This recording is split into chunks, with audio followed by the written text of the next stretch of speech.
Federal HST 9mm 147 grain plus P versus the 45 ACP Federal HST 230 grain. That is also a plus P. So I had a Patreon member and also somebody else on YouTube point to the fact that these HSTs and the 9mm plus P 147 grain have not been available for a long time, and then all of a sudden they're kind of available again. So I thought it'd be an interesting to test these. I'm going to do two different tests of this. I'm going to do our longer barrels here, our 5-inch barrels, and then I'm going to do our subcompact pistols in a different test. But interesting overall. Our HST 9mm plus P is a 147 grain. It's rated at 1,050 feet per second. The standard pressure is rated at 1,000 feet per second even. So there's a little bit of an increase there, and being 147 grain, 50 feet per second isn't completely insignificant, so a little bit of a boost there versus the standard pressure. And then our 45 ACP plus P 230 grain, that is rated at 950 feet per second. The standard pressure is rated at 890 feet per second. So I'm going to use my 5-inch barrel M&P 2.0 to test the 9mm plus P and the 5.3-inch Glock 41 to test the 45 ACP plus P. So I'm going to go through the chronograph, see what kind of velocity and accuracy I get at the same time. Then I'm going to do my 10% clear ballistic gel test. So I'm going to go into plain 10% clear ballistics to see what the best potential of those cartridges are. No fabric in the way that can potentially clog a hollow point, no rib simulation that can potentially slow down its penetration. And we'll see what we get for our best potential. See if we get hollow point expansion and all of that. Then I'm going to move on to doing more of a real world simulation, where I'm going to have 4 layers of sweatshirt material on this first 3-inch piece that represents hitting a pectoral muscle, followed by a 1/4-inch medium density fiberboard that represents hitting ribs or sternum, 16 more inches of clear ballistics, and another 1/4-inch MDF at the back to represent hitting back ribs. Clear ballistics is roughly a half representation of the density of flesh, so 3 inches and 16 inches is more like 1.5 inches and 8 inches on a real living target. So I like to keep these bullets within that back rib simulation. If they go beyond that 3 inches past, it is questionable if they might over penetrate. But we'll do a plain clear ballistic shot, and then our real world simulation shot, and then I will shoot at the steel target to see what kind of practical accuracy and shootability I get with these. So let's get started with this test. All right, first up we have our 9mm plus P 147 grain jacketed hollow point. This is rated at 1,050 feet per second. For reference, I tested the standard pressure through this 5-inch barrel, and I was getting 1,048 feet per second. So let's see if we get much of an increase above 1,048 feet per second that the standard pressure had in this with our plus P. So 9mm plus P.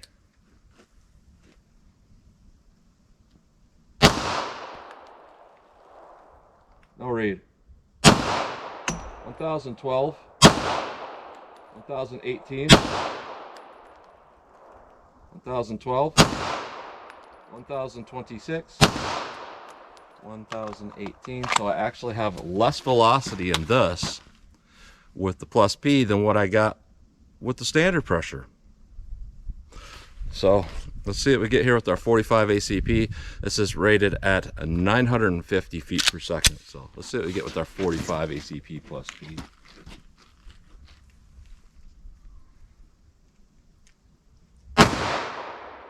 .871, 881, 917, 909. 877, so nowhere near that rated velocity, even though I'm using a 5.3-inch barrel. So not impressed here off what I'm seeing so far. So let's hit our ballistics gel block and see how these compare. All right, first up, let's do our plain clear ballistics shot. No fabric in the way that could potentially clog a hollow point and cause failures of expansion. No rib simulation that can slow down its penetration. So let's see what we get here with our 9mm plus P.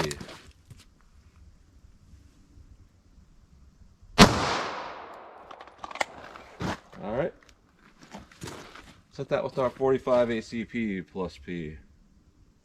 Let's go take a look.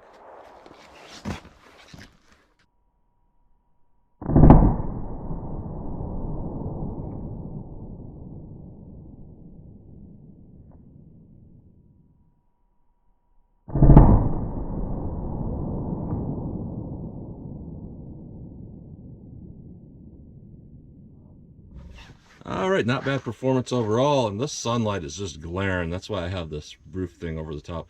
There's actually supposed to be no sunlight today, 100% clouds, and then I come out here and I can't even barely see. Just gotta love the weather when it does that. So first 3-inch piece here, lots of energy dump with both of them.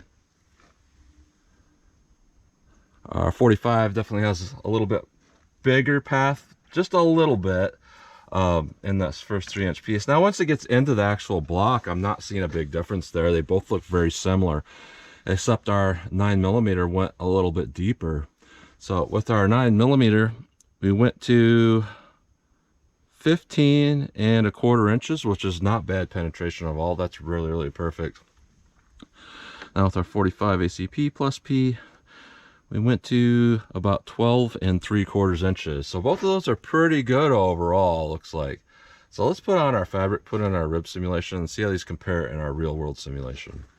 All right, our real world simulation, 4 layers of sweatshirt material, followed by 3 inches of clear ballistics that represents hitting a pectoral muscle, followed by a 1/4 inch MDF that represents hitting ribs or sternum, 16 more inches of clear ballistics, and then another 1/4 inch MDF at the back to represent hitting back ribs.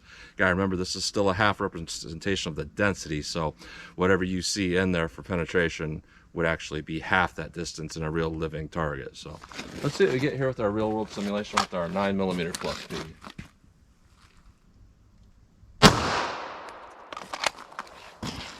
All right, set that with our 45 ACP+P. Let's take a look.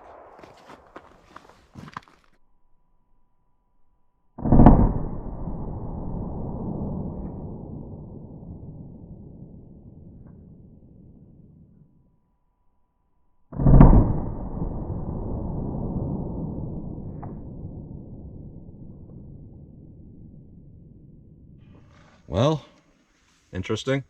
What I'm seeing here, you know, the type of damage that you're seeing there is definitely a tumbling style damage with both of these, but there is some expansion with at least the 9mm.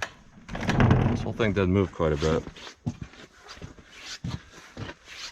And if we take a look here at our rib simulation, not really liking what I'm seeing there. That there is no expansion before it hits this. You know, I like to see immediate expansion, and Federal HST is usually known for that, but we didn't see that with either of these. So our 9mm did okay. You know, you can kind of see a spiraling pattern. That's, you know, the twisting of the hollow points, and there's a little bit of bubbling. So what that means is it was expanding and then it was tumbling also as it was expanding. That explains why that looks like that. So not great, because the 124 grain plus P will usually just go straight through. This is giving a little bit of tumbling along with that expansion. I mean, it's not absolutely terrible, but that's what's happening. And what we got going on there is about 16½ inches of penetration. And with our 45 ACP plus P, we went through that back rib simulation there. Probably tumbled through. Yeah, see, we have an oblong hole there. I don't see any expansion whatsoever with that, which is interesting because with the standard pressure in my short barrel, it does well, but I've seen this multiple times with the plus P through the Glock where it doesn't want to perform all that well. And what we got there is about, I'll give it about 20 inches of penetration. So it's not really a failure. I don't think it would over penetrate through an average size individual, but you know, I would like to see some expansion, especially with a plus P through a 5.3 inch barrel. You know, there's no excuse for that. That's not good. So the 9mm did a little bit better in my opinion, just because we do see striation cutting with the hollow point as it tumbled, as we're with the 45. It just tumbled. So let's pull these out of the block. We'll take a close-up look at them. Then I'm going to shoot our steel and see what kind of practical accuracy and shootability I can get with these.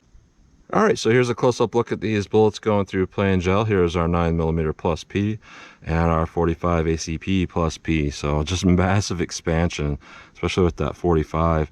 Our 9mm is really good too, but our 45 is just fantastically large. That looks really, really good. Now going through our real world simulation, this is where things change up. Our 9mm and our 45. So it's funny how HST, you know, it looks like a totally different bullet, the 9mm, when it goes through our real world simulation versus our plain gel shot, you know, because that lead doesn't expand. But I like that design because that's designed to have these just big thick petals that prong out. Their Hydroshock Deep is kind of like that too. So you often get pretty good performance even if you don't get that lead to expand. So it's a really good design overall. But then our 45, it's just not great performance overall. I'm gonna have to say I think the 9mm would probably be a little more effective in this situation. Normally I say, you know, the size is similar, and I think the 45 did as well, even if it didn't expand. But this is too much of a difference. The 9mm does better in our real world simulation, much better. So not the best performance I've seen, but that's a close-up look at those bullets. All right, 14 yards from the target. So this is just my practical shootability drill. So I'm just going to get a front sight picture and pop off some rounds as fast as I think I can hit the target from 14 yards. That puts me double the distance of the average of 7 yards. I feel like that factors in adrenaline and tells me, you know, maybe what my groups would look like at 7 yards if I had adrenaline going. And, you know, I'm not going for groups anyways. I'm just popping these off. So I'm not trying to hold a tight group. I'm just trying to see how quick can I effectively hit the target from 14 yards. So here's our 9mm+P.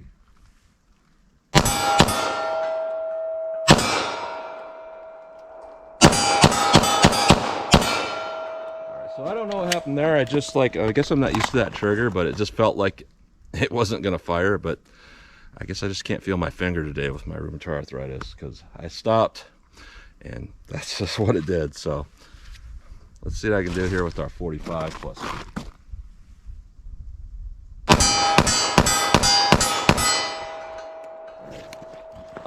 Just a little bit more predictable for me. Definitely more recoil. I don't know how to explain this, but the 9mm, it just feels weird to me. It doesn't feel normal in a lot of sense because it's got a lot of muzzle flip with no actual felt recoil in your hand. So you get this, like, it's flipping, but you don't feel it. So it's like, and that just kind of threw me off completely. That's why that threw me off when I was trying to hit the target, because I'm going by like feel and all of that. Felt nothing, but there was muzzle flip. So I gotta like mentally think about, oh, I need to bring it back down. As we're at the 45, you feel it, it comes down, you feel it, it comes down. It felt very natural to me, if that makes sense. So let me back it up. I'm gonna do 75 yards just for fun, because these are my long slide pistols. That's debatable, but and I want to see how these will do from that far distance. So let me do that. All right, 75 yards from the target, really just for fun at this point, but I do like to see how ammo does shoot at distance when I'm using, especially when I'm using a little bit longer barrel pistols. So let's see if I can get here with our 9mm+P. And 147 grain does tend to shoot pretty well at distance. So let's see how this stuff does for me.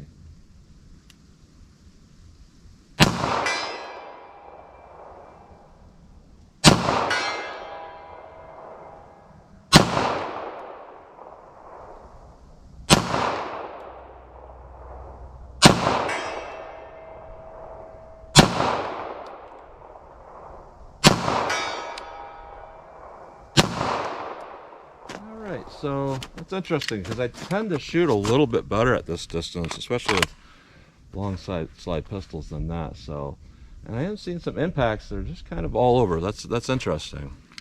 Could just be me, but seems a little weird. 45 ACP+P. See how this does.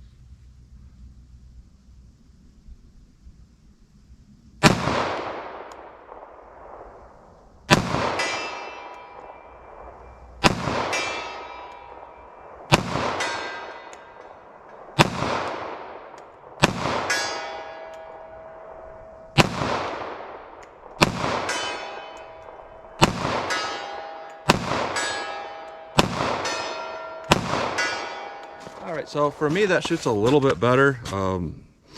I'm gonna say that's all me with the misses. I can't say that honestly about the 9mm, because 9mm is easier to shoot, so I'm just seeing a lot more sporadic performance with that. So pretty disappointed here today, all across the board, because Federal is my favorite ammo company. Most of you guys know that. Federal HST is my favorite ammo style out of the Federal.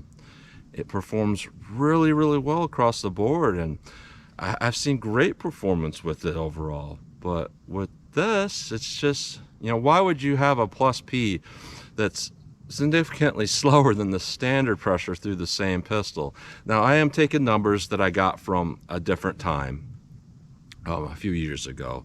So these are different lots of ammo, but still, you should not be seeing within the same ammo brand and all of that, more velocity with the standard pressure than a +P, especially through a 5-inch barrel where you get plenty of room to burn that up. That's just not acceptable at all.